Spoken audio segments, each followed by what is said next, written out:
Hey, welcome to Real Talk, episode 129. I'm Todd. This is AJ, and we're back. We're back. Back again. Guess who's back? Yep. It is him. Ryman. Look at me go. Yep, that is something. So, what is Real Talk? Real Talk's an opportunity to talk about life, God, the Bible, and everything in between. Somewhere involved or connected to this video is a link, www.theremnant.life/real-talk. That's REAL-talk. You can also, should be in the description of the podcast or whatever format you're watching this on. If you click that link, go all the way down to submit a question. Hit submit. It's going to pull up a form fillable box. You type it in and hit submit. It goes into our database completely anonymously. Couldn't find you if we tried. So if you have questions about any of that stuff, life, God, how they connect, any of those kinds of things, it's just a safe opportunity to do that in an anonymous way. So maybe there's questions you're embarrassed to ask your pastor or to even ask publicly. Well, here is your chance. There you go. And that's the gist of it. So, Business. what was that? Said business. I feel like we've started this episode incredibly awkwardly. That is not his normal laugh. Like, the heck was that? That's anyway, I tend to try to stay away from the wheeze. I've heard it's overbearing on people's ears. Really? That's what I've heard. Wow. Especially the old live days. Well, last used week, to top out the audio with my old Weezer. He's talking about a laugh for those who are brand new to the podcast. Again, we don't typically start this way. Been a weird day. So, completely don't remember what I was saying. Yeah, so today has been a weird day already. We had a pretty heated little staff meeting beforehand. Puts everybody in a weird mood. Had to start because we were running really late. And then we came in with this intro, probably tried to overcompensate, and hence here we are. So we try to keep it pretty real around here. Yeah, man. Real talk. You are happier today. Oh, God. I almost want to restart this episode. We're not going to. We're going to clearly keep going. But I don't know anything I was saying. Oh, yeah. So that's the gist of it. We are actually running a little low on questions and topics. So we've answered over, I don't even know now, probably getting close to 2,000. So it's pretty cool. And those of you that have teamed with us to do that, we're very thankful. But you know what? I know you guys have good thoughts, topics, opinions. Could even be current world events and sort of how to view that through the lens of our faith. Yeah. I think we would love for you to shoot those into us. So using that link, send them to us. We'd appreciate it. I think sometimes people think that means we're desperate for them to just send in random things like what is a banana? That's fun but not super helpful. No. So yeah, real thoughts and questions you might have about That's that right. would be great. So we do have one question, which I don't know if we want to answer that now or do the how we're doing thing. Funturn says go ahead and answer that. All right, cool. Okay. All right, so guys, our first question and only question we have for you guys today is, in John 19, 21 to 22, Pilate didn't change the sign. Did Pilate believe Jesus was who he said he was?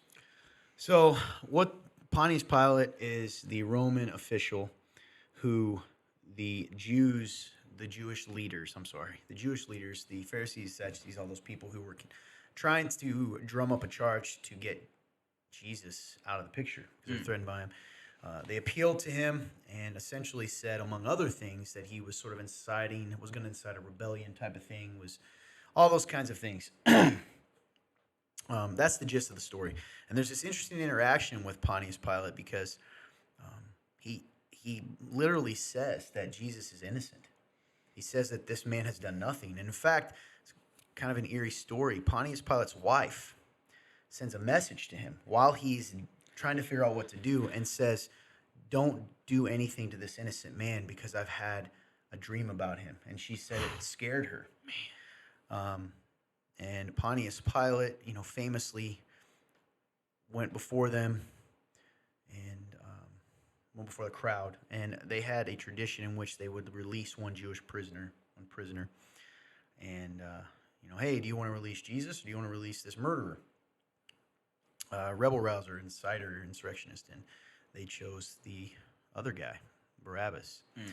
And Pontius Pilate famously washed his hands. That's where we get the, I wash my hands of this blood, symbolically saying, hey, it's not on me. But at the end of the day, and that can kind of lead you to think, well, maybe he believed. Well, let's remember, he condemned him to death. That's right. No, I think there's actually a really sad and interesting part of that story where Pontius Pilate, Jesus says to him, I am the king. What you said is right.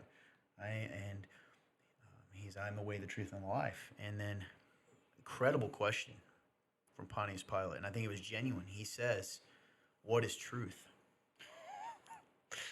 And I think he meant it.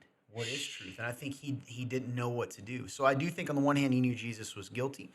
And it's actually kind of a sad story. And I think Pontius Pilate, even in that moment, had an opportunity. Reminds me of The Chosen with the scene of Nicodemus. You were so close. Mm-hmm. And he chose not to. And he chose to give in to peer pressure and didn't want to accept the truth that was in front of him. So when they crucified him, flogged him, etc., Jesus, that is, afterwards they hung above his head a sign that says, Jesus, King of the Jews. That's actually his charge.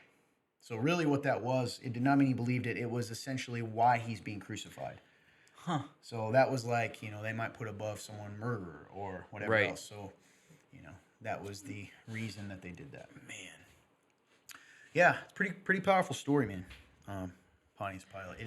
It makes sense you'd ask this question based on some of the interactions that he had with Jesus, because there's this moment where you're kind of like, this guy he knows something's different about him. That's right.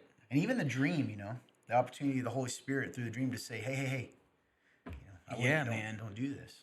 But again, prophecy was going to be fulfilled. Right. And sometimes there's a couple of things that I always think about when it comes to this part of the Bible, and it's first off, the rest of Pilate's life, like what it was like, and then Barabbas too. I wonder what Barabbas was like, if he ever changed, if he ever noticed anything different about this Jesus guy who was chosen instead of me.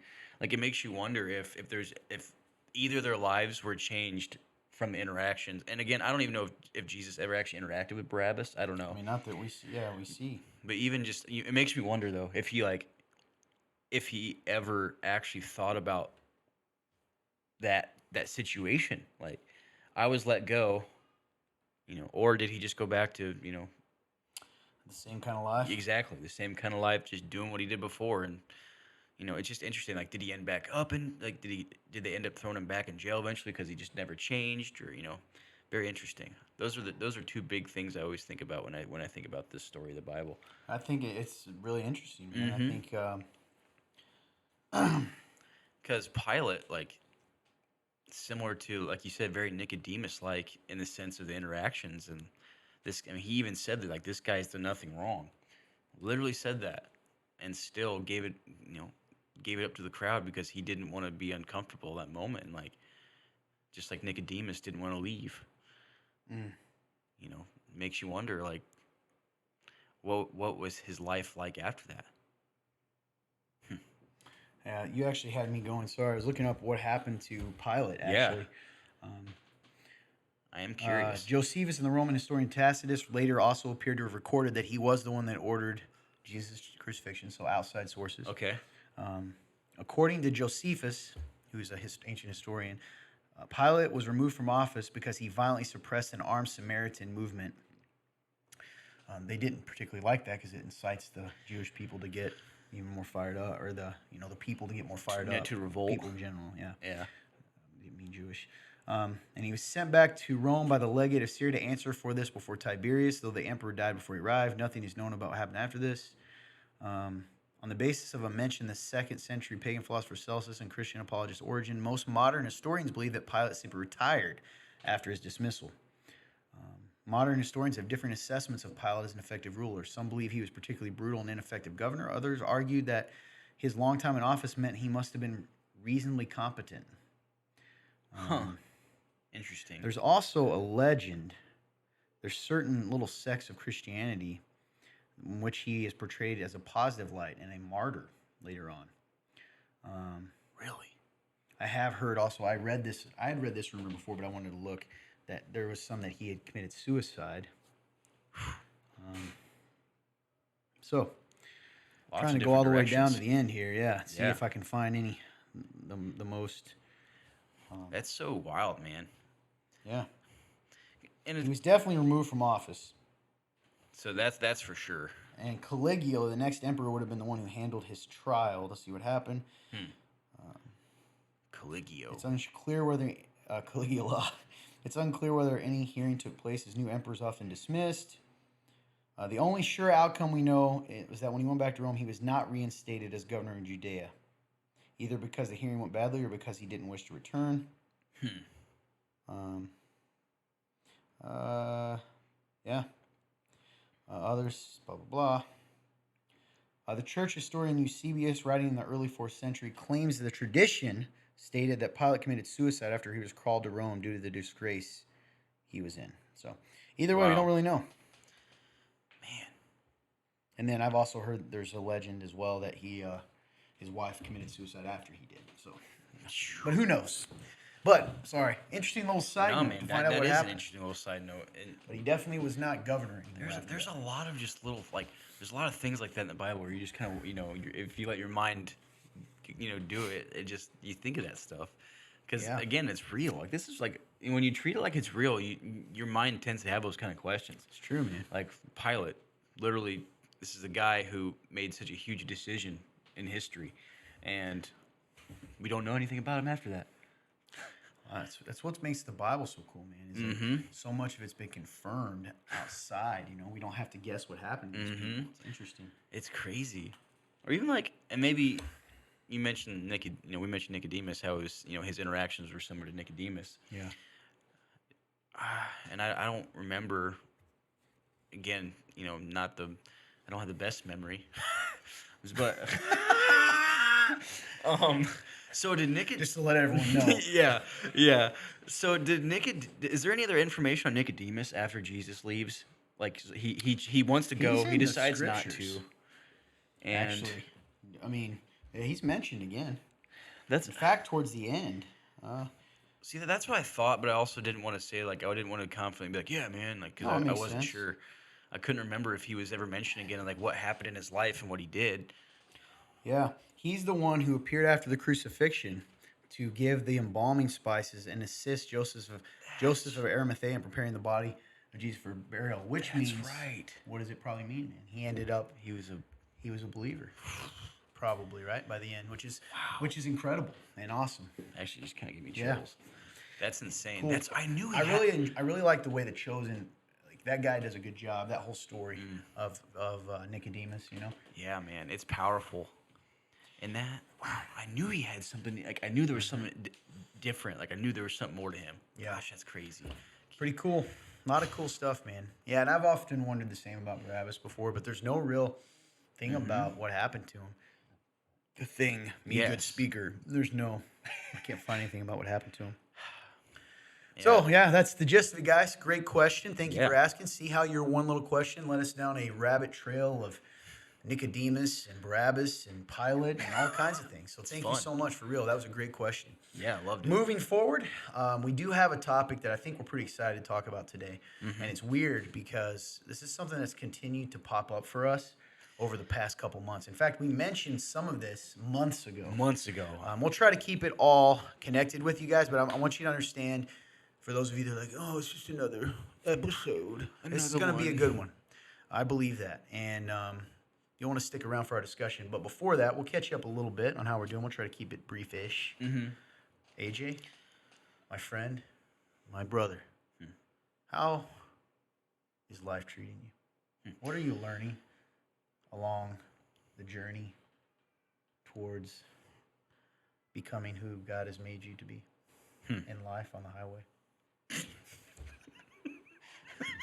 In life on the highway.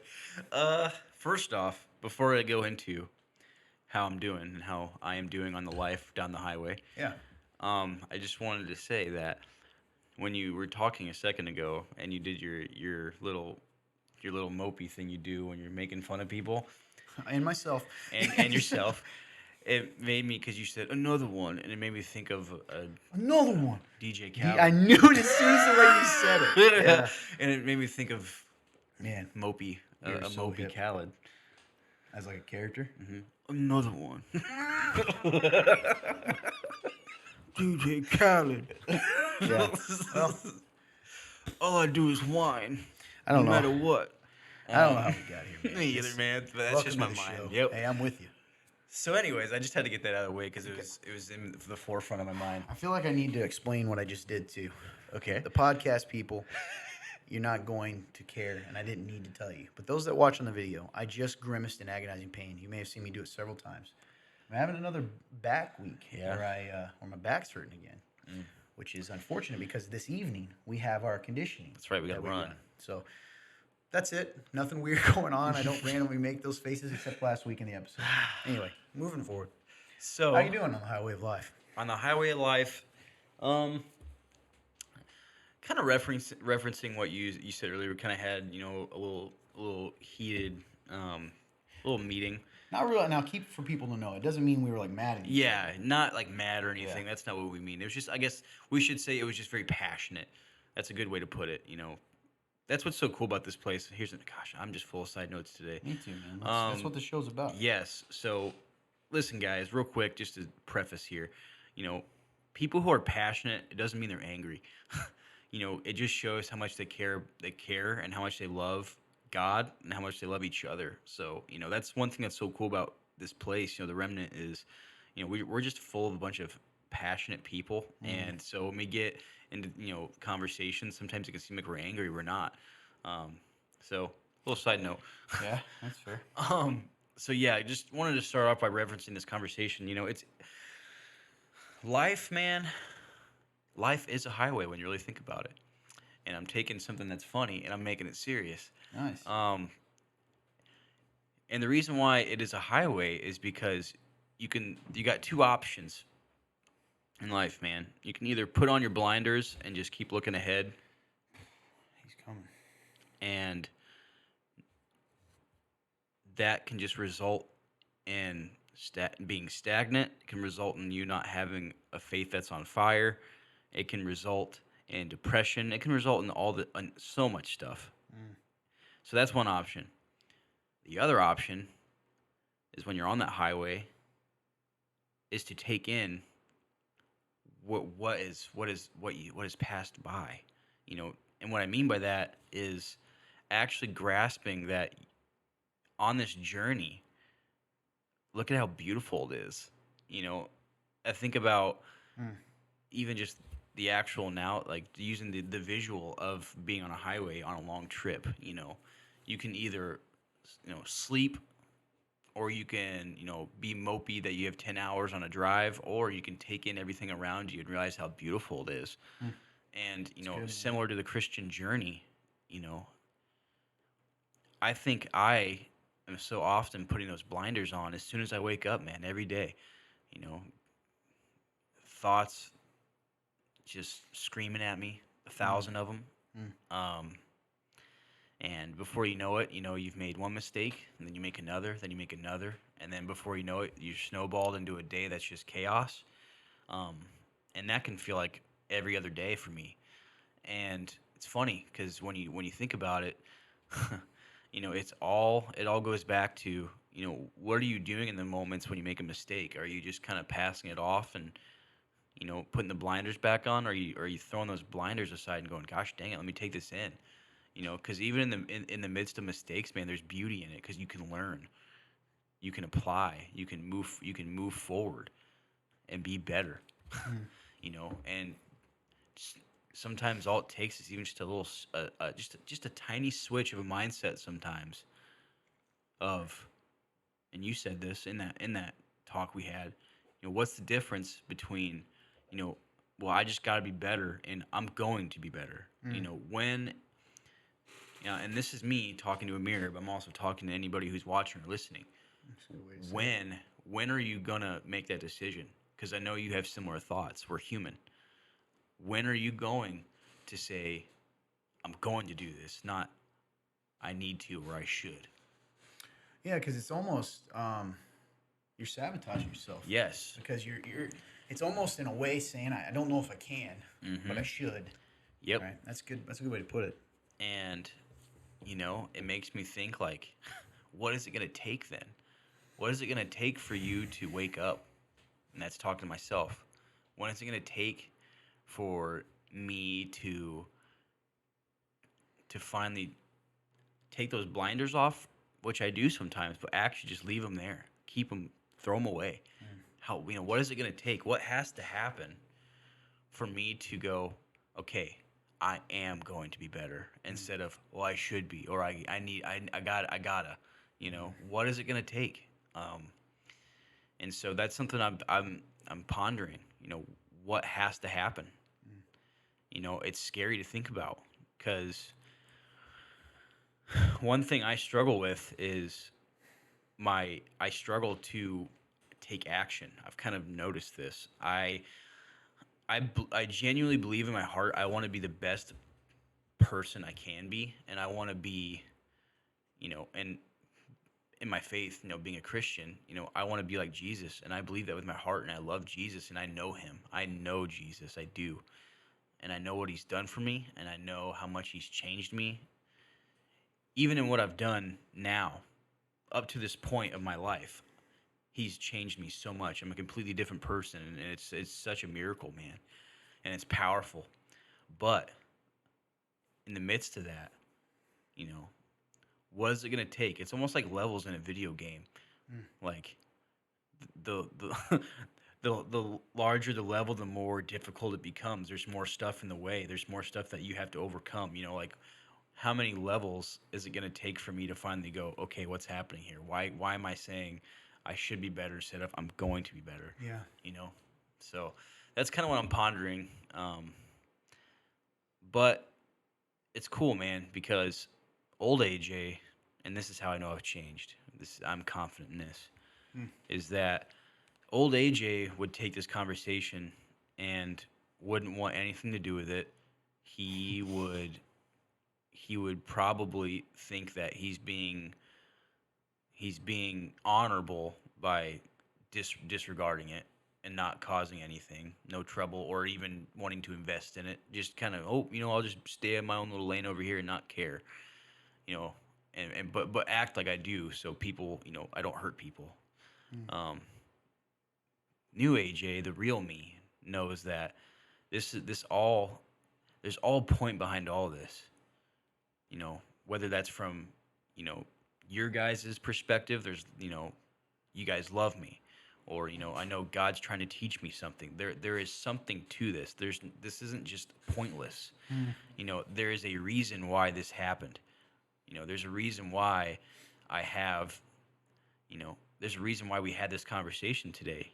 I think you say this when you preach sometimes, but this can be applied even outside of that. And I love that. I love this. And as I actually botched it so hard one time on one of my intros when I tried to say it, it is a divine appointment, man. I think that's so true. And God is constantly trying to have divine appointments with us all the time. And we either take it or we don't.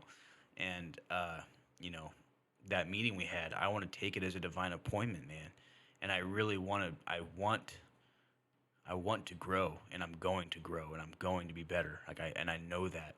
I know in my heart, as long as I am following Jesus and I'm taking my faith for what it really is, what it actually is, that it's all real, I can't go anywhere but up. When you think about it, you can't. You can't go anywhere but up when you're actually following Jesus. So, yeah, man, that is the highway, I guess. The highway is, sometimes you take an exit, and, whatever the exit looks like, sin, that's how we, I guess that's the best way to look at it. You take the high, you're on the highway, that journey. You used to also use another analogy I'll never forget, is that idea of, keeping your sight straight, straight and narrow. And, you're looking at Jesus, but, sometimes you veer off, and, you look left or right, and sometimes, that's your sin, and you kind of veer, but then you come back, and that's kind of that same thing with the highway. Like sometimes I take exits, but I always get back on, man. So It's good, dude. yeah, sorry to ramble, but it's not rambling, man. You're sharing your heart, and I think it's good for people to hear someone. What I really like about that is they're getting to really hear you, and not just for the show. And what he just shared is really, that's what it's like, right? I mean, that's your heart, and that's how we all at times, I like that you said, hey, I'm talking in a mirror, but I'm also talking to you. Mm-hmm.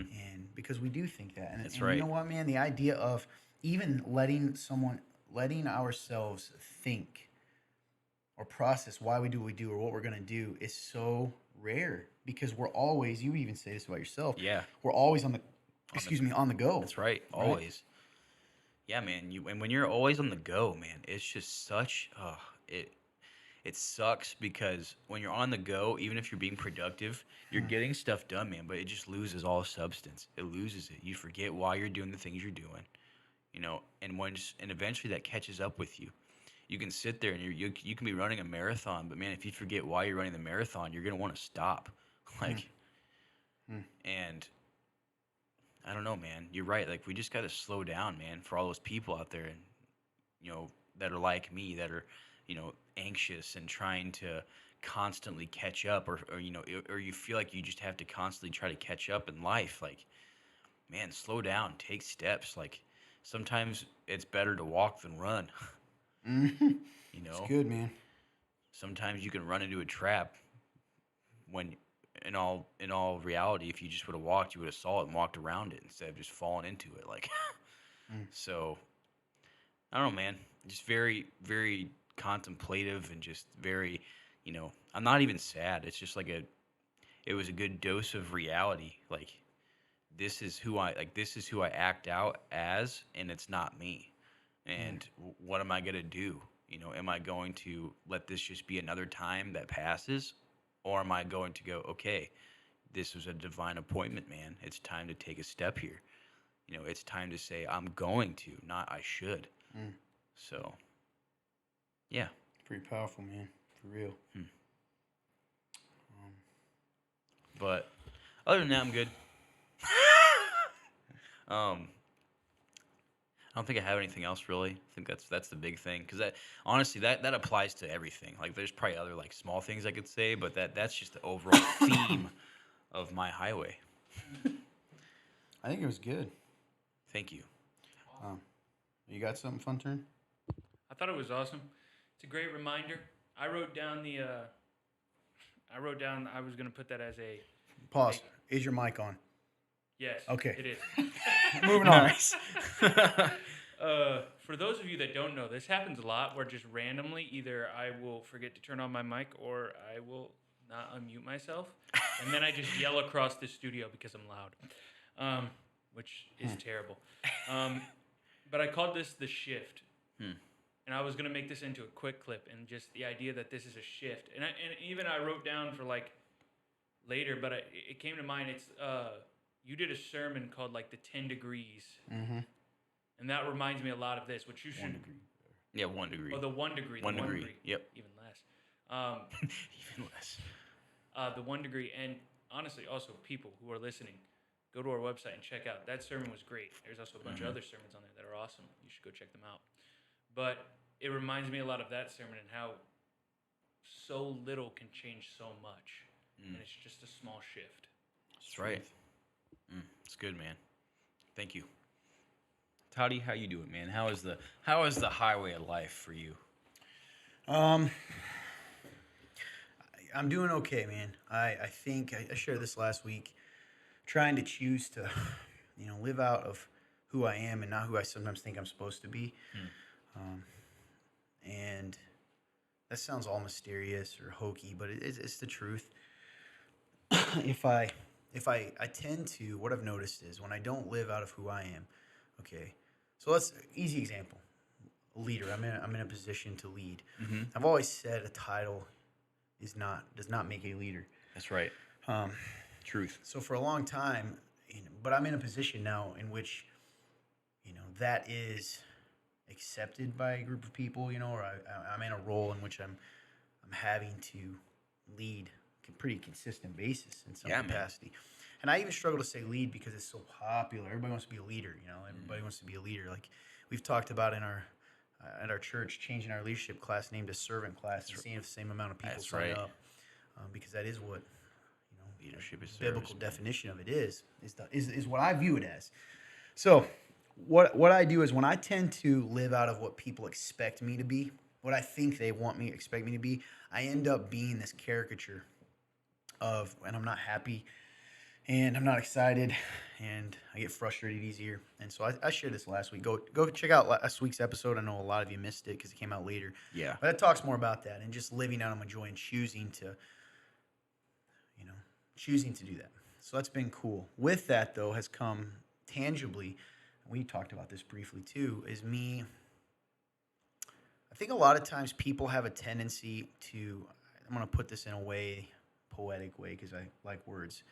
So don't get all freaked out, pastors and other people that watch this. I'm not being mystic here, but we don't want to step into our glory, right? That we dim ourselves because either there's this weird thing in Christianity, which is the person who hates himself the most is the most holy. Right. And we're not allowed to like ourselves because somehow that, or even like anything about ourselves, because somehow that's I don't know, like setting ourselves too high, which is not a biblical thing at all. So what does that mean for me? Well, when I do that, I start to question, okay, I don't want to look like the mean guy, and I don't want to make people upset. And I don't want to look like the know-it-all, and I don't want to do this. But really what it is it's justifying not stepping into leadership and making decisions, which is what people are, what I've told you, and I wrote this down a long time ago, and I'm not saying I made this up, but I kind of forgot it. And it's like, listen, when you're a leader, and I mean, God has given you that gift maybe, and anyone really, someone's always following someone. Mm-hmm. So people are leading regardless. If people are following me regardless, where am I leading? Where am I leading? And sometimes I think I just sit because I don't want to offend, or I'm like, well, I'm going to let them. And sometimes I believe so much in coaching people and letting people learn and step into stuff. And I don't like to micromanage. And but then it hinders us. And so this last week, I think I've just stepped in and started doing that. And what I've noticed is the strangest thing. People are actually more happy and free when I do that. And that sounds weird. And I think that's been kind of an epiphany for me and convicting is sometimes people, when they don't know how, they want to be shown, they want to be told, but sometimes they need to be shown. Yeah. And showing it means I got to do it, right? So whether that's making a decision that seems minor, but I just make it. And what's weird is I have been less stressed. You would think it'd be the other way around. Because it's more to do or whatever. Yeah, or but I've been less stressed because I'm just living out of who I am, And primarily that's coming because we're getting ready. Our church that sponsors this show is getting ready for our big grand opening morning service. So we've always been a little different in the fact that we've been in the evenings, 6 p.m.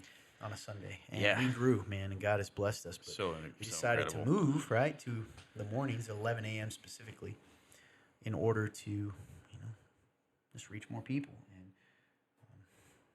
go to the people. So with that's come a lot of changes and making sure we're getting ready and so it's kind of been nonstop. But that's the other weird thing about me. I don't like this, but I sort of thrive sometimes in chaos, or thrive when there's a lot to do. Yeah. And it's not even about being busy. It's just, I think I don't live in my head because I'm just living out of what I am. Just kind of rise to the Does that make occasion, sense? bro. Yeah, or maybe, yeah.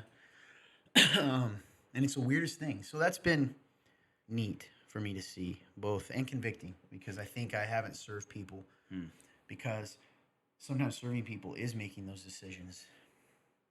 Does that make sense? Yeah. In the little things that maybe I'm like, well, I don't want to be a micromanager. And it's like, no, man, you just don't want them to be upset at you. Don't lie. So that's really cool, man. That's one thing I really appreciate about you, man, is you're just so honest. You're so willing to see that. It's funny. I think so many of us, including myself, we're just so I don't even think a lot of the time we're trying to not face how we feel, but we're so used to not doing that it almost we just don't even recognize it a lot of the time until someone kicks us in the butt and goes, hey, do you realize what you're doing here? It's like, oh man, shoot, you're just so that's why I know you're a truly humble and you have so much humility, dude, is because you don't need that. You just see it. And so many of us don't have that. It's so cool. Well, I appreciate that, man. Yeah. I don't see, well, there I am about to dim myself. Yeah, thank you. I'll just take it. Yeah, so it's been interesting. And there's some sadness, too. It's funny. I really do appreciate it. I don't want to blow off what you said. Yeah, sure. I appreciate that. Of course, man. Because I don't, I do struggle. I told you that today. I struggle with the same doubts everyone else does.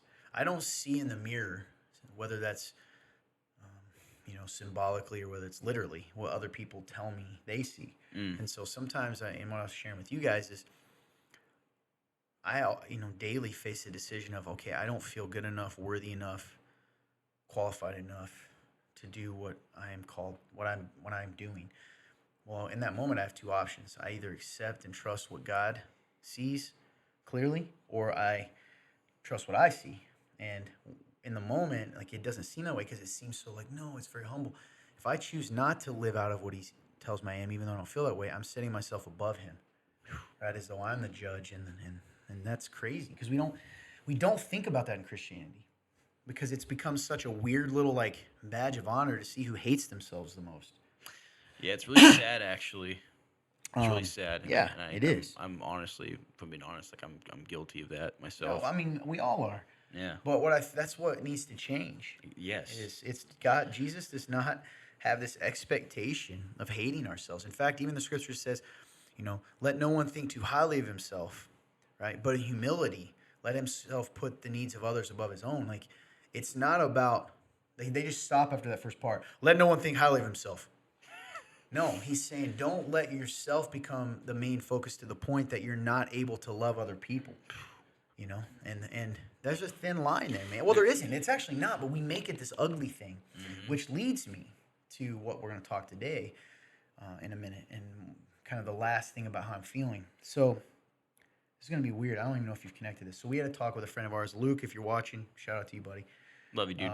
He probably is never going to see this, but if he does, we had a talk with him after our basketball. Luke goes to, he's a deacon at another church, comes and plays basketball at we play basketball. Our men's group plays basketball every Sunday night. That's right. It's kind of cool, though, because a lot of the women come, too, the ones that can, and they just hang out It's pretty cool with each other while we play or whatever. It's crazy of us because it's late. Well, Yes. now it'll be hopefully a little better, but I'm rambling. Point is, we talked to him, and in that conversation, you and I got in the car after, and we haven't got to process with him. It's like his feeling guilty processing things with us. Remember that? I remember. And part of it, he's a humble guy, and he has such a good heart, and it's not a criticism. But also, it made me sad because that's so norm in our in a Christian culture. It's another weird thing, and it fits with. Remember, we got in the car, and if he's listening, I hope he takes this right, because clearly we talk about it. I was like, what do you think about that? I was like, oh, we love that guy, and it's cool, and he's so passionate, and all these things we love about him. But we also said it's sad, man, because the fact that he felt like he had to feel guilty sharing his heart with us or sharing things that he struggled with because, well, I don't want to sound like I'm speaking, negatively in a certain way. And it's like, man, it's this thing in our culture in Christianity, which ties in with the topic today and people's response to the same. There's a certain segment of, quote, and I put this in quotes, Christians, and I would argue that they probably aren't, if they're honest, segment of Christians who have chosen to respond to the strange things in this Christian culture that we talk about all the time, us in this room and those who watch the show. We don't ignore it. We see it. We talk about it. But there have been I think there's kind of three options. The one option that both us and this group we're going to talk about is rejecting is the option to stay the same. We see the problems. We're not going to ignore them. They shouldn't be ignored. That's right. This is not quite the way of Jesus. Let's change it. We all agree, that's not what we're going to be. Right. So on one hand, we sort of agree with this group. That's right. There must But be then change. there is the way that we respond. One says, I reject it. I throw it away. It is all wrong. And in doing so, become the very thing they claim they're against, which we'll talk about in a second. But then there's the other one that I think what our hearts are. And which is, no. We cannot reject something that we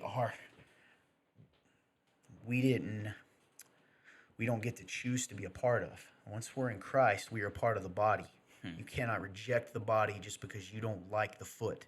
Or you don't like right? If you got a dirty body, you don't kill yourself, you clean it. Oof. And that's the way it should be in the church. And I think I've been wrestling with that. And it's interesting. And the reason I brought up the conversation with our friend Luke is because to me, we weren't thinking this. I see you talk about divine appointments. It's all been lining up to bring this discussion to the forefront. That's right. P.S. Man. We'll try to wrap all this around. We're giving kind of a high view overview. The church that sponsors this, our church, started in a response to the very things these people, many of the things, not all of them, these things people are seeing. But instead of wanting to kill the body, we want to clean the body. Right? That's good, man. So that puts me in an interesting place a lot of times because I get frustrated and so it makes no sense because we aren't telling you what it is. But yeah, that's where I'm at. And trying to see where God's leading us in that and what our role is in that, as meaning even our specific church, us in this show, this podcast, all of it. Yeah, man. Because I think it's what's weird about where we're at, and we'll get to this later, what our position has become in this is that we are sort of hated by both sides. We're hated by the Christians who say, no, there's nothing to change. This is how you do it. And we're hated by the, quote, I'll just tell you now, evangelicals, because we are too stuck in this and we are accepting this and blah, blah, blah, blah, blah. And sometimes that's a lonely road. It's weird. Yeah. Because you don't get to be accepted by either camp. Right? That's right. And it's not just us. Many churches are doing this, like trying to do that. What's weird, man, is it makes you, I guess it makes me wonder, out of those two camps, is there a right one in that instance? I don't think so. Oh, between the two extremes? I think that maybe that's where the middle, maybe that's where we're supposed to be, is in the middle, because maybe that's the true path. That's the narrow. Well, I'm not going to hide from that. I think that we'll get to that. So let's define what's going on. Yeah, sorry. So today's topic we want to talk about, and is this, I kind of put it two ways. You guys aren't going to believe this. We got some notes here. The show that is never ready, right before we started filming, which is better than normal, have chosen to talk about, look at that, real talk with some words. So today we want to talk about a couple phrases that are becoming more popular in the camp of Christianity. We actually answered a question about this a long time ago, and I'll be honest with you, I knew what the term meant. I did not realize I wasn't hip to what was going on. You remember the question we got months ago about, is it wrong to deconstruct your faith? Do you remember that? And yes, I do. We answered it in a way that's like general, because I thought it's not wrong to reject the parts or to question things. Right. But that's not what they mean. No. So deconstructionism is this concept of tearing apart your faith. Rejecting it, throwing it away, getting rid of the parts. So, for instance, and with that term closely associated is the term exvangelical, which is a play on the word evangelical Christianity. We talked about this probably a year ago, when we talked about Josh Harris, who wrote a famous book way back in the day that I think is still was fairly popular, called I Kissed Dating Goodbye. And it was a part of this, what they now have termed purity movement.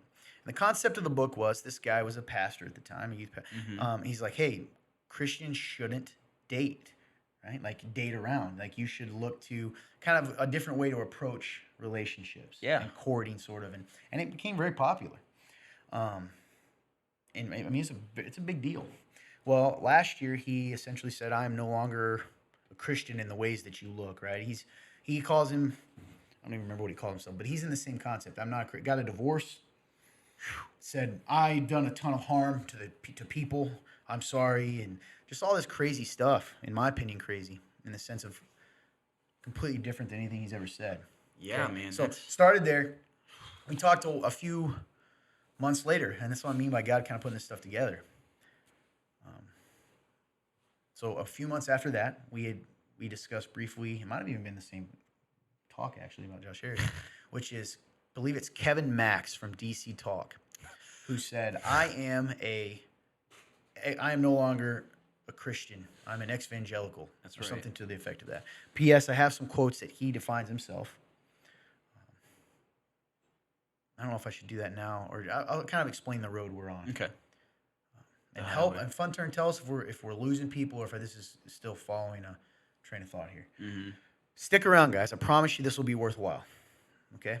I just want to make sure you guys understand because we're kind of processing it too. Yes. So he claims he's this, and he rejects this Christianity. Okay, you know what? I'll just read some of his. I have his quotes. Let me read those before I move on. Now, is this from Harris or is Yeah. it okay? No. This is Kevin Max from Okay. DC Talk. Some Gotcha. of the things that he has said. These are different quotes he's put out recently. Okay. One is he says he no longer follows. He follows the universal Christ. He says Buddha is Christ, and something else is I am Christ. You are Christ. We are all Christ. I follow the universal Christ. He says, these are quotes, specific quotes. I don't think the God that I believe in is going to just all of a sudden ignore me because I don't believe every single thing that's written down somewhere. In another article, Max further described himself as, quote, anti-war, pro-peace, anti-hate, pro-love, pro-LGBTQIA, pro-BLM, pro-open-mindedness, anti-narrow-mindedness, pro-utopia, anti-white nationalist agenda, pro-equality, pro-vax, pro-music, anti-one-percenters, pro-poor, pro-misfit, pro-Jesus, etc. Which is an interesting mix that he has put in here. We'll get to that. Okay? Yeah. So that's his definition. Move on a few months. Again, this is our journey. Guys, we're showing you as a staff or a crew here. All three of us have been dealing with this. Then we dealt with a guy. And if he sees this, hey, reach out to me. I'm willing to have you on the show. I'm not going to say your name, but you know who you are. So a guy who actually was involved early on when we were planning this church. Yeah. Left, became a pastor somewhere else, different places, has worked at different nonprofits and blah, blah, blah. And recently has kind of reinvented himself on TikTok as a mystic, okay, Christian mystic, but also calls himself an exvangelical. And we have seen some of his little TikToks. That's right. And it's the same thing, man. It's this idea of, they mentions Jesus periodically. At least it's interesting. At least it's how I view it in the early videos that I've seen, because we've seen him months. It's just weird timing. We don't look for these. People are like, "Hey, have you seen this?" Yeah. He'll mention Jesus, and then it just becomes kind of God. Then it's like we should all reach for love, and we all can grow towards love. And I think and then starts talking about capitalism and how it's so ugly, and what do I do as a Jesus follower? He did another one, says, why? Someone said, apparently had asked him, why do you still cling to the term Christian if you don't really believe? And he goes, I really am wrestling with this, sort of, and I'm paraphrasing. And in fact, I would say that, the only I haven't fully let go of it yet because of Jesus. I kind of believe in it's just an interesting thing. And everything he says is pretty loving, and he even asks some good questions, and I don't mean to be mocking or anything at all. I'm not. I'm just pointing out our journey of it's getting closer and closer to home. That's right. Absolutely. That's a good way to put it. So, and some of the things he said, and I've almost done a response. We talked about the last week. I wanted to do a response. I don't know how to use the TikTok, but you guys would help me and do a stitch and a duet or whatever. Yeah. And I considered doing that. Yeah. Just because... But the thought of what it would lead to, because I don't think it would be heard. I think it would be viewed as an aggressive challenge. That wouldn't necessarily be my intention. So anyway, that's it. Right. So if you guys are okay, I want to read a few more definitions and things I found from different people. Yeah, and man. we can kind of. So anyway, finish that up. It's sort of it's around, guys, and it's growing. And a lot of millennials, which would be my age, you guys' age younger, all the way to Gen Z, which is these just graduating, I think, right? That's right. Kind of, they're headed there. And we mentioned this before. Christianity is not the fastest fastest rising religion. Nope. The average age of a Christian in America is the latest thing I've seen is 56 years old. 56. Whereas the average Muslim is like 24. Wow.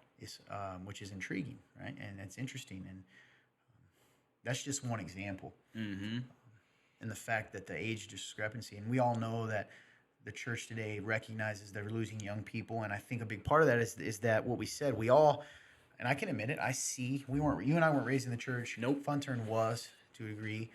But we all see the same thing, and we're going to talk about that.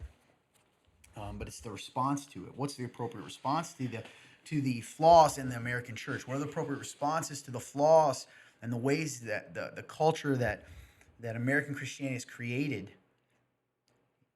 How do we recognize it without throwing the baby out with the bathwater? That's right, man. So Chrissy Stroop, she has an article, talks about all this. And Okay. I'm just going to read some quotes.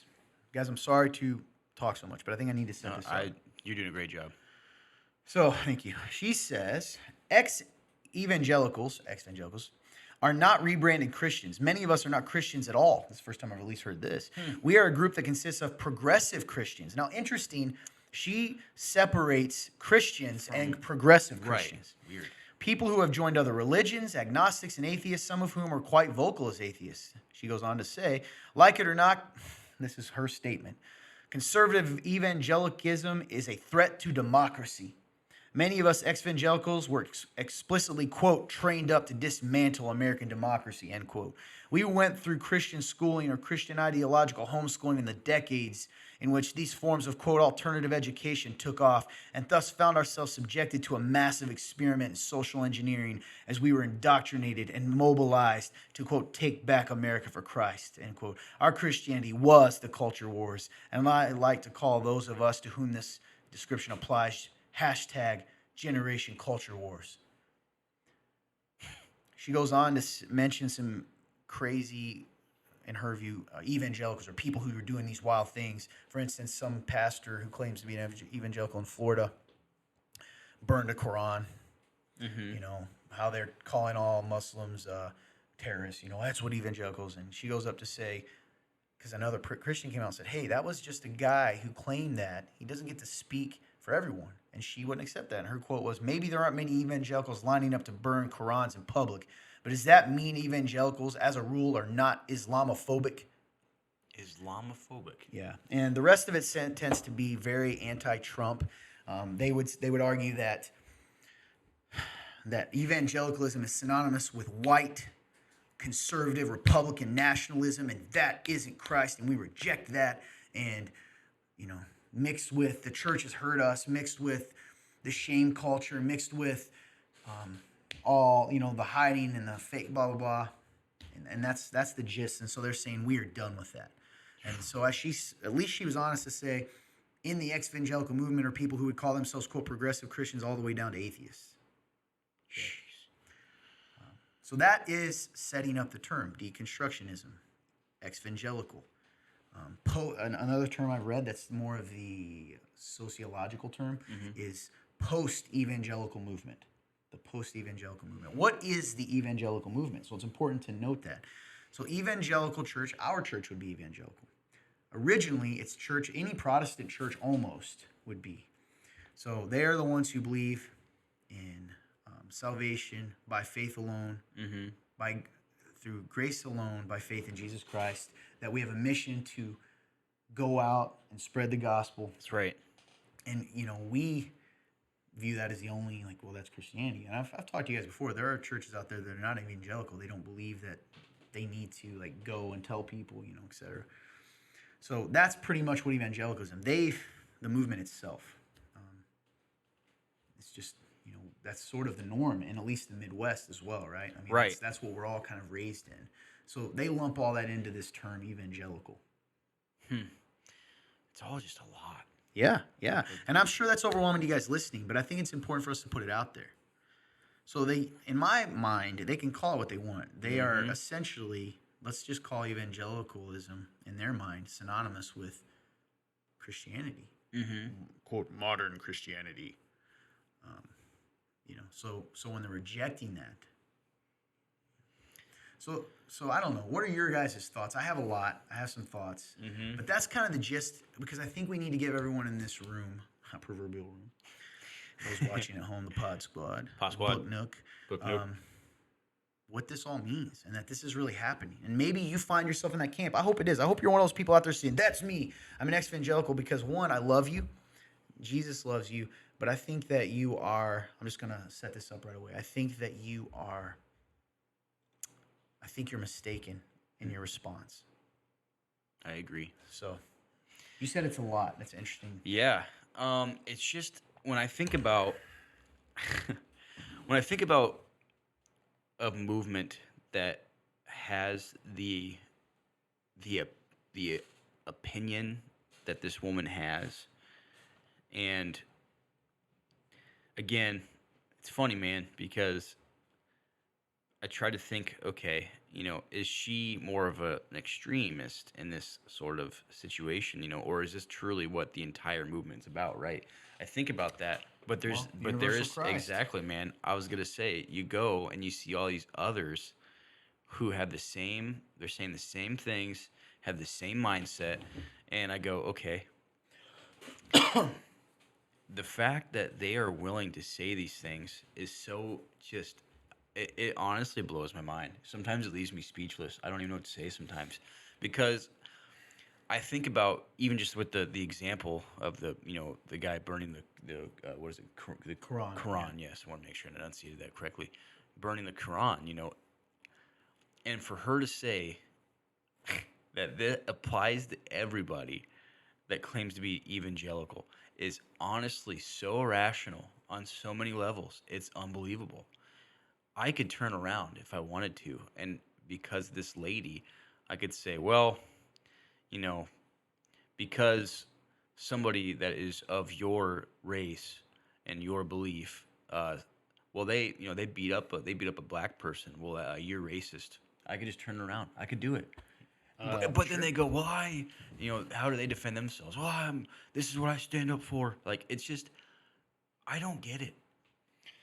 Yeah, man, I I, agree with you. I I, think there's a side before we even talk about Christianity that is, and I mean this respectfully to those, okay? And I guess I'm challenging you back because you're challenging me as a Christian and quote evangelical, which is a Christian. I'm going to challenge you back. It's irrational. So on the one yes. hand, you're telling me that you're rejecting Christianity, evangelicalism, okay, evangelical, because it is synonymous with quote in your terms. Then you view this as pro-Trump, white nationalism, blah blah blah blah blah. You know, America first, those List kinds goes of on and things. on, yeah. But in doing so, you're allowing your own politics to influence your faith because you Yes. just told me what you believe. You just told. The only difference is you are demonizing one view that you are claiming is demonizing everyone else. Does that make sense? Yep. So it's illogical.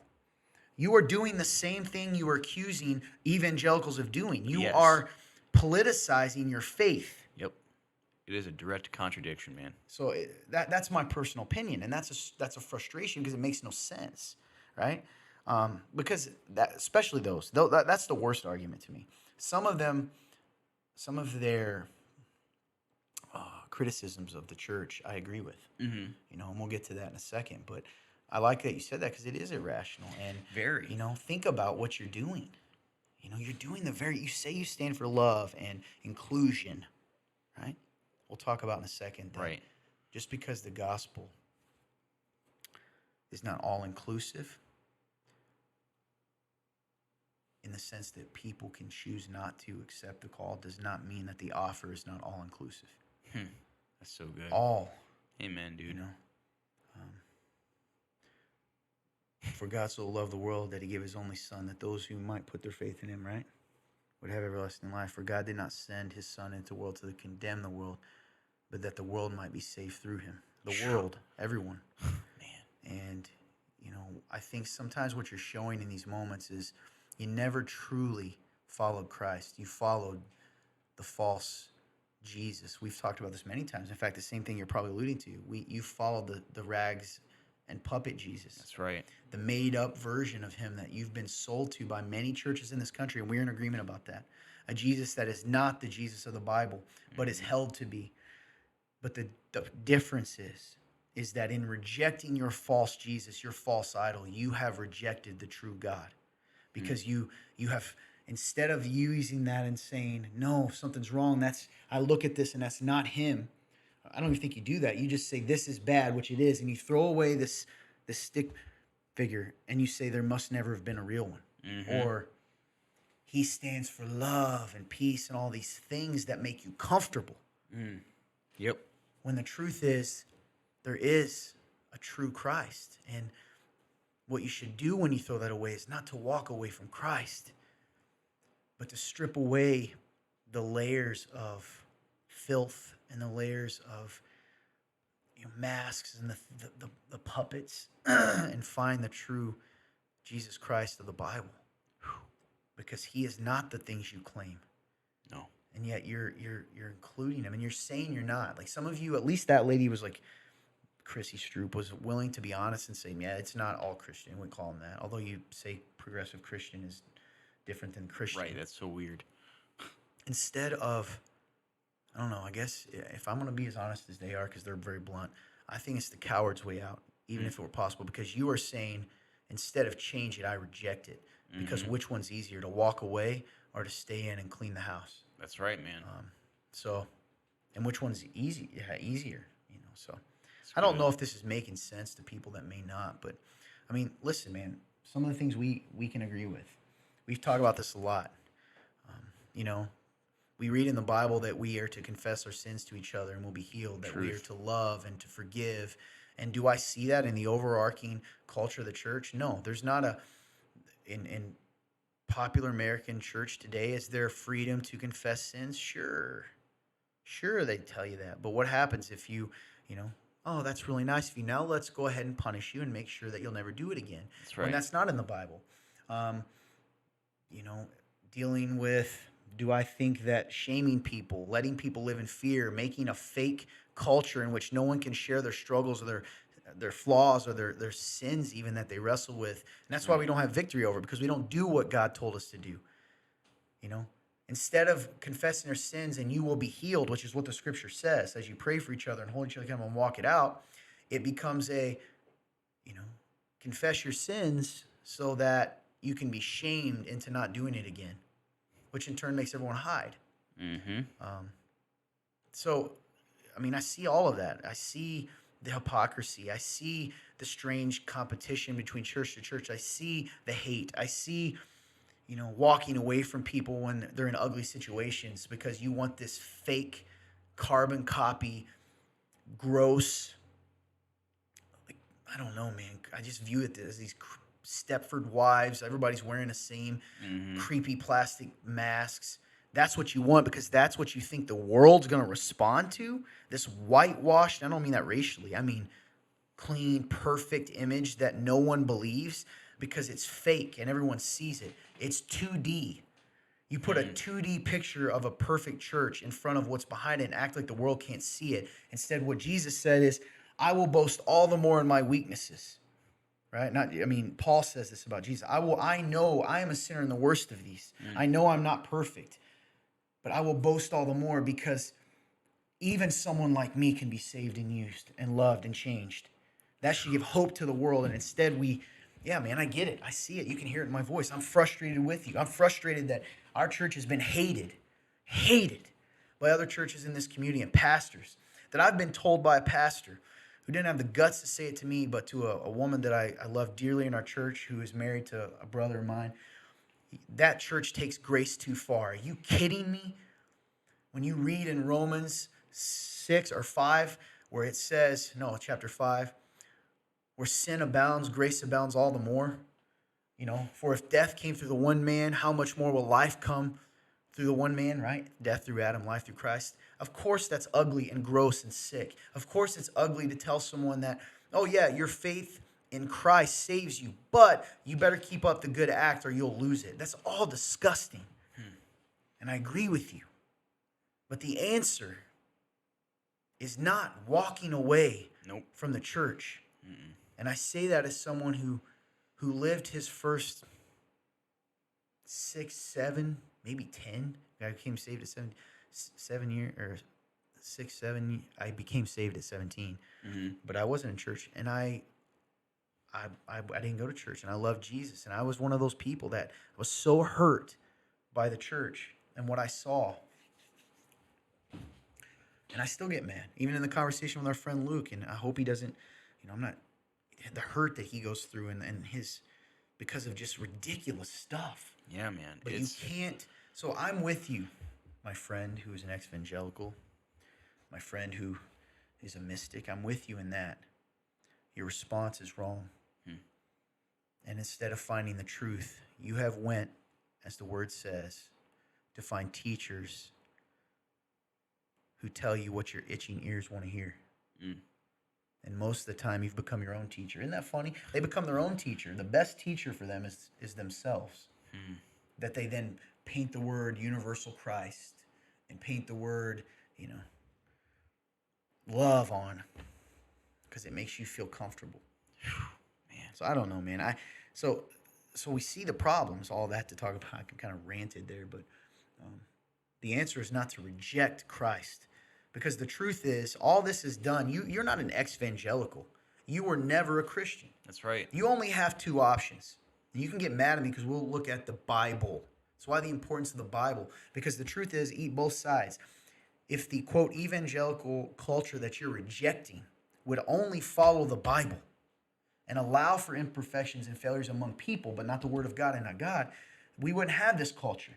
But you have rejected the Bible too. That's right. Instead of saying, let's go back, you're saying, and what are you telling the world that's confused? They don't know who Jesus is. They just hear you over here saying, I'm an exvangelical, progressive Christian. Well, what's the difference? Yep, I thought they Christian have no was someone who idea. believed in Christ. Your, Chrissy, have separated them into two camps.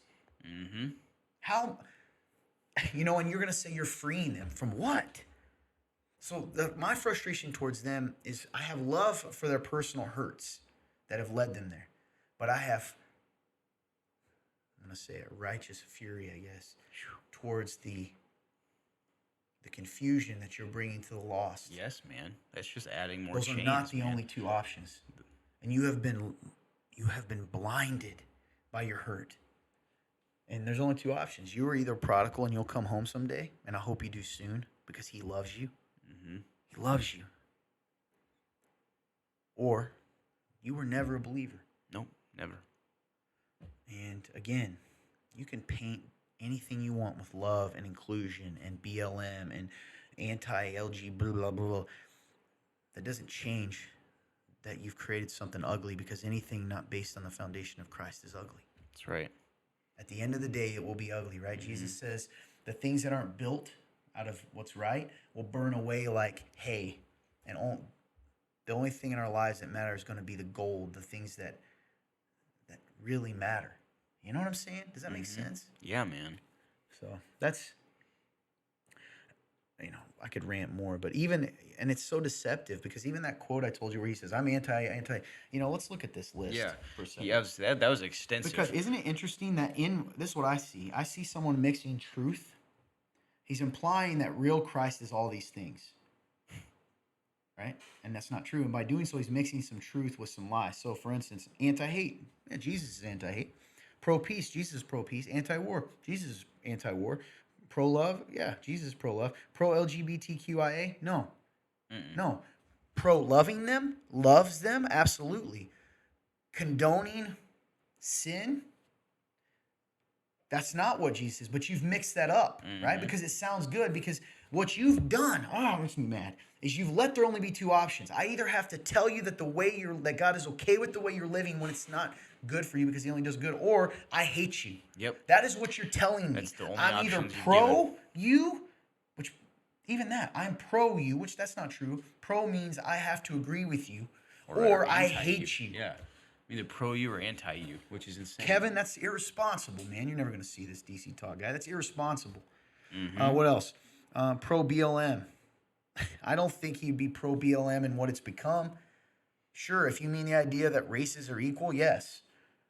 That we don't see flesh. Jesus himself said, the skin color Jesus himself, Paul says, there is no Jew or Gentile, Greek or Greek or Roman, all these other things, right? There is only Christ. Pro open-mindedness. What does that even mean? Once again, it sounds to me like you say pro let people do whatever they want. Yep. And tell them it's okay. P.S. I'm fine with people doing whatever they want, but I'm not going to lie to them and tell them there's consequence. Anti-narrow-mindedness. There you go again, implying that to say there is one way is being narrow-minded. Pro-utopia. That's heaven. That's the only utopia that's coming. Anti-white nationalist. anti-white nationalist. Mm-hmm. What about anti-black nationalist? Can you be a black American nationalist? Does anyone even know what that means? Because a nationalist, Kevin, means that you are putting your identity in this as an American above everything else. We are the Mm-hmm. best. We are the, everyone else sucks. But apparently you're implying only whites can. P.S. You're white. Mm-hmm. You know. Pro-equality. Jesus is pro-equality. I'm Absolutely. pro-equality. What Me is too. equality? You're valuable. Pro-vax. What does that have to do with anything? That's a personal opinion. Mm-hmm. Pro-music. What? What does that have to do with anything? Right. Anti-one percenters. I assume that's rich, right? I would guess so. Pro-poor. Jesus is pro-poor. Pro-misfit. Jesus is pro-Jesus. Pro-Jesus. Are you? Are you pro-Jesus? No. So, I don't know. I'm done rambling. It's just very confusing. It's a culture they've tried to create. They've tried to create a culture of affirmation, but in the midst of them trying to create a culture of affirmation, they've done exactly the opposite. They affirm what they want, but I mean they speak hate more than anyone. Dude, you know what? And we're probably going to get attacked and accused right now, but that's the truth. Yes, Fun turn saying, "Oh yeah, we're going to get smashed." That's well, fine. it's I'm sick of it. Listen, I'm anti-nationalism in the sense of Christ. Like, it's okay to not hate your country. Yes, it's wrong to put the mindset that God only cares about American Christians, or that God looks and even sees that kind of thing. Right. When what God sees is His people are not His people, Mm-hmm. and all over the world. But not everybody in America thinks that. But I also don't believe in like destroying buildings and burning things down, because that's not that's not Jesus. No, man. I don't know, man. So you're right. It is. It's all contradictive to what they say they believe. Because if you really were affirming, then why won't you affirm me? Why won't you say, oh, well, that's how you want to believe it. Well, then we'll just let you believe that. But no, instead you want to say you hate me, and you say what I do is hateful. How does that make sense? Yeah. And it doesn't. And I think what we're trying to do, and it strengthens even more what many churches in this country are trying to do.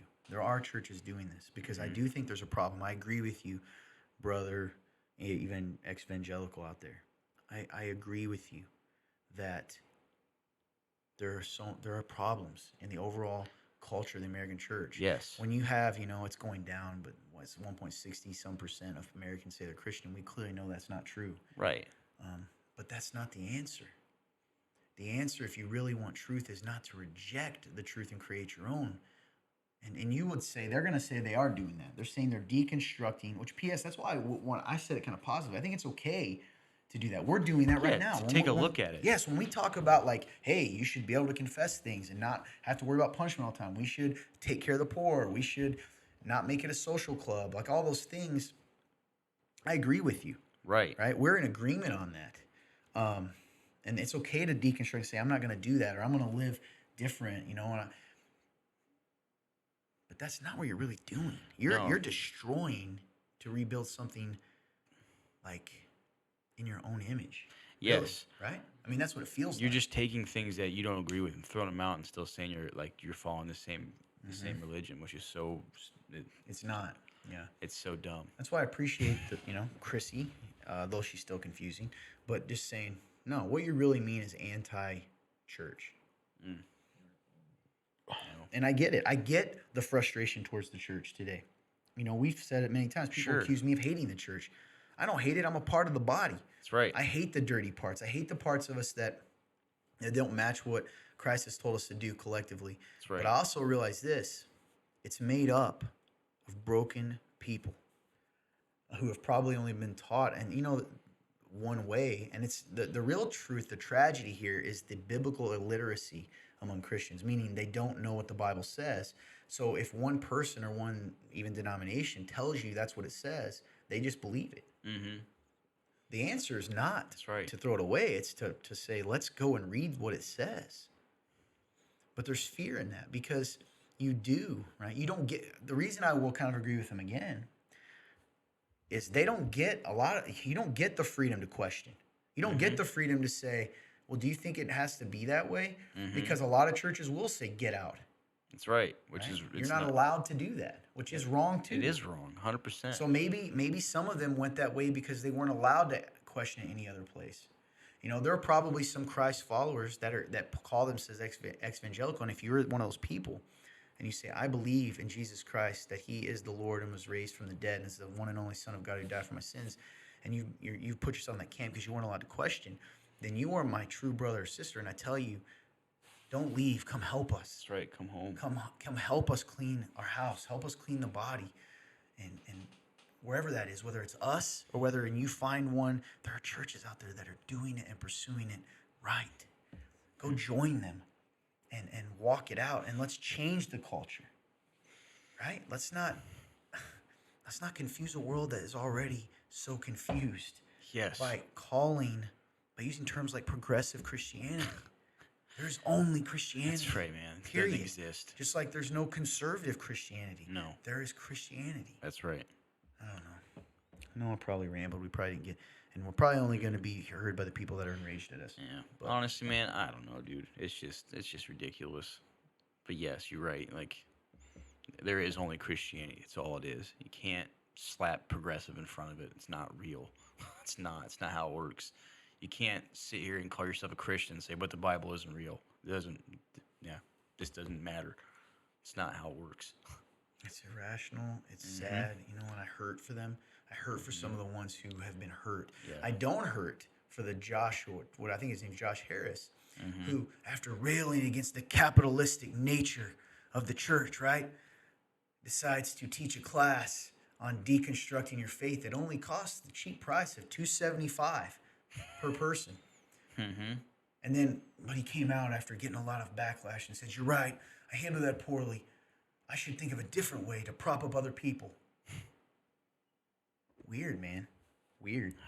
I don't know, man. 270. Hey, you can learn how to tear your own faith apart and be against money and capitalism church for the low price of $275. That's right. I mean, right? Like, come on. You know, and I don't know, man. I have a passion. Anyone that knows me well, if you listen to Real Talk, it's funny because the people over here, remember we told you the ones that are like, nothing changes, you're all evil if you don't. Like, they hate me too. Yep. They hate us too. So, Like you said, we're in the middle. because I'll tell you what, I am fired up about like the changes that we need to make. Yes. And I don't think I have all the answers, but I follow a God that does. And I think if He told me if I knock, He'll answer the door, and if I ask and seek, we'll get our answers. So I'm going to seek the right way, as the church should, and the ways we need to redirect the ship. Okay? We don't burn the ship to the ground. No.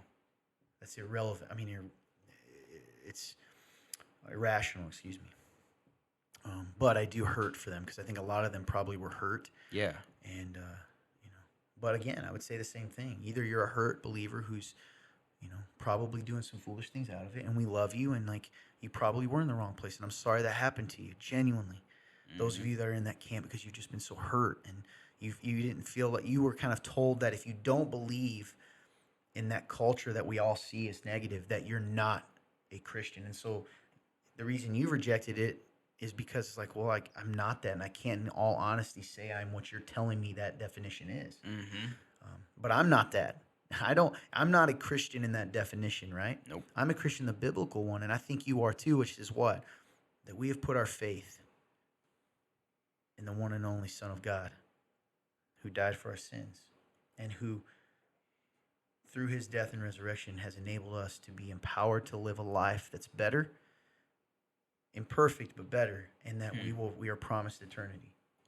And that we get the incredible, glorious opportunity to be the ones that He has chosen to tell people the good news, right? And even evangelical, you know what its roots come from? Evangel, good news.